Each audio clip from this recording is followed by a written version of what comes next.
A researcher from Japan once stepped into a room filled with wailing newborns, babies from the UK, Canada, Italy, all of them crying. Then he turned his attention to one quiet corner of the room. He repeated the experiment 4 times. Every single time, the result was the same. That observation led him to ask a question no one in the scientific community had ever thought to ask. What do mothers in Japan do in those critical first 3 months that parents everywhere else don't? The answer fits into just 2 words. By the time this video ends, you'll know exactly what those words are, and more importantly, how to put them to work starting tonight. Welcome. This channel exists to explore one thing: the hidden workings of your infant's inner world, the science that most parenting guides skip over, the research that actually reshapes how you see your child.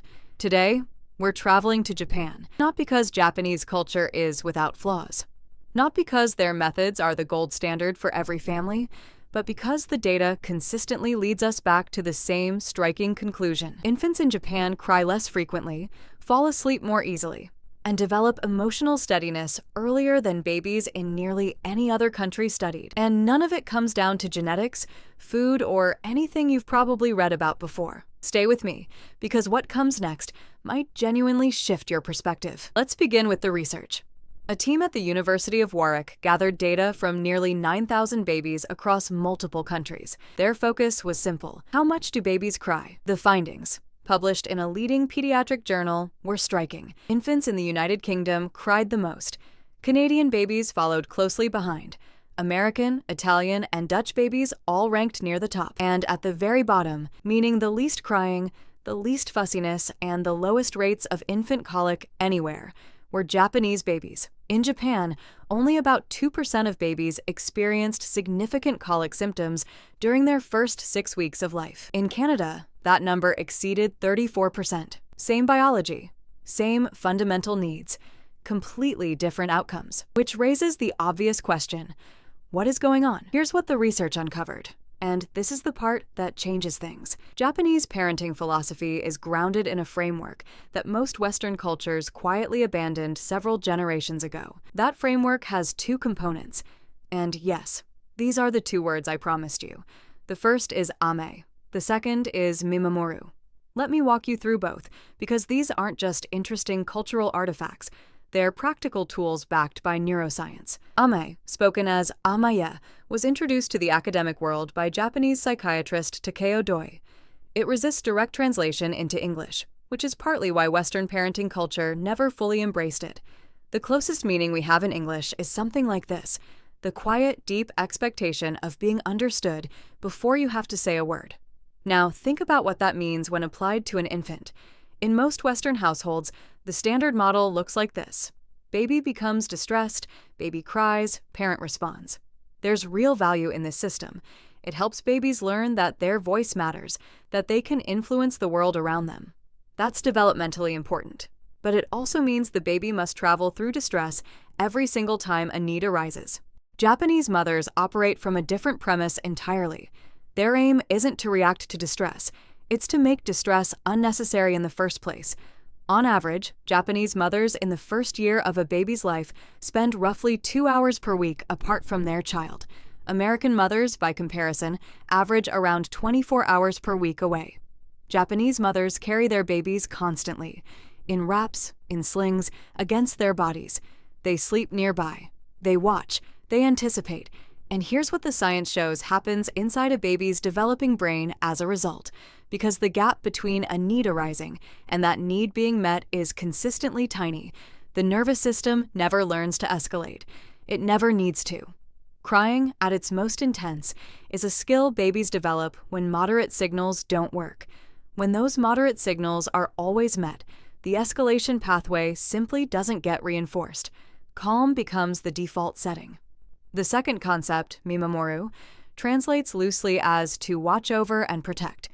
In practice, it describes an approach to observing your baby with such consistency and depth that you begin reading their signals before any outward distress appears, before the first whimper, before the fuss begins. You come to recognize the specific tightening in the shoulders that appears about 3 minutes before hunger peaks. The subtle shift in breathing that signals overstimulation is building. Quality of stillness that precedes an emotional overload. Most parents in Western cultures don't catch these signals, not out of indifference, but simply because nothing in their cultural environment taught them to look for them. Mimamoru as a philosophy says, your baby has been communicating with you from the first day. Your responsibility is to become fluent in a language built entirely without words.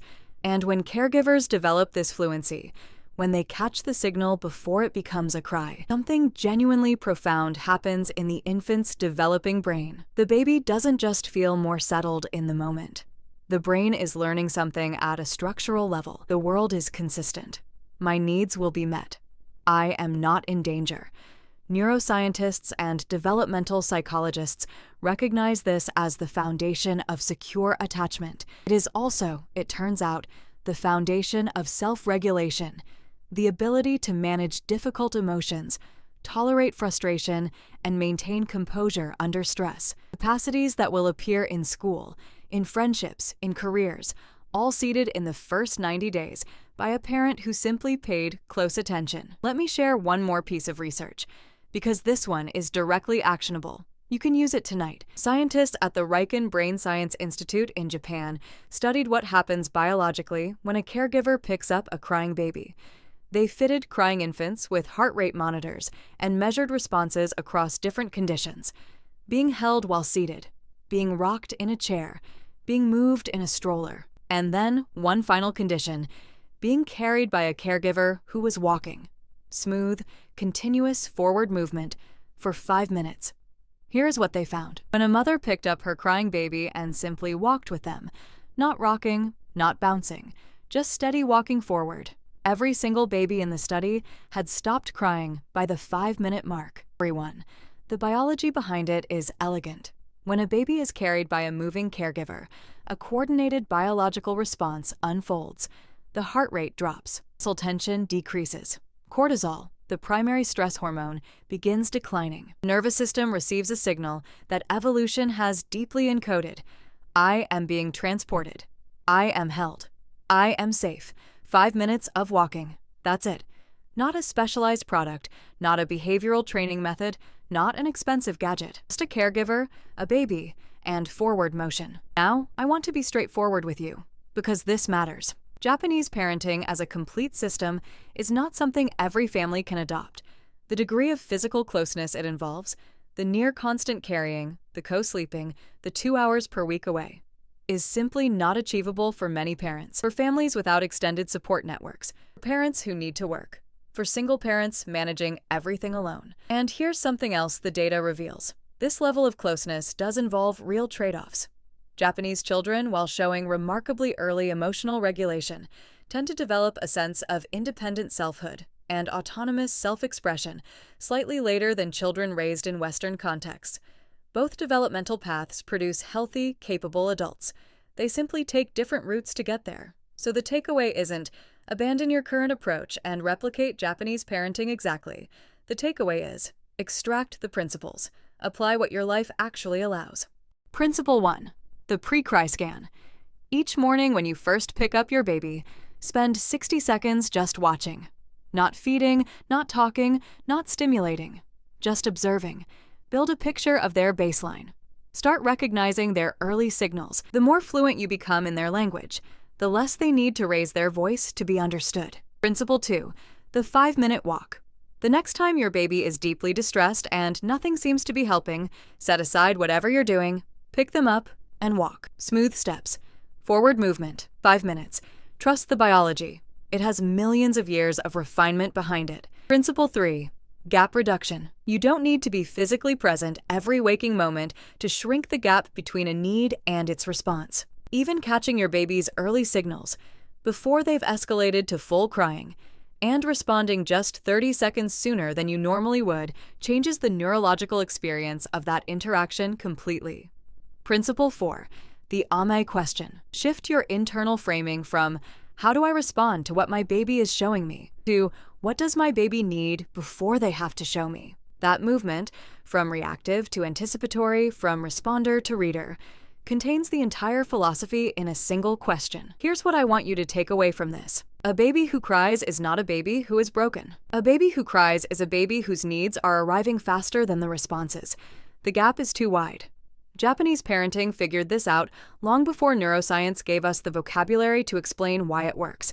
Not through rigid schedules, not through behavioral systems, through presence, through attention, through the profound and underrated act of knowing your baby well enough that they rarely have to ask twice. 2 words, Amae and Mimamoru.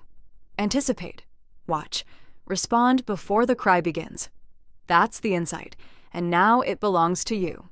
If this gave you something real to think about, subscribe. Every week, we go deeper into the actual science behind your baby's world. See you in the next one.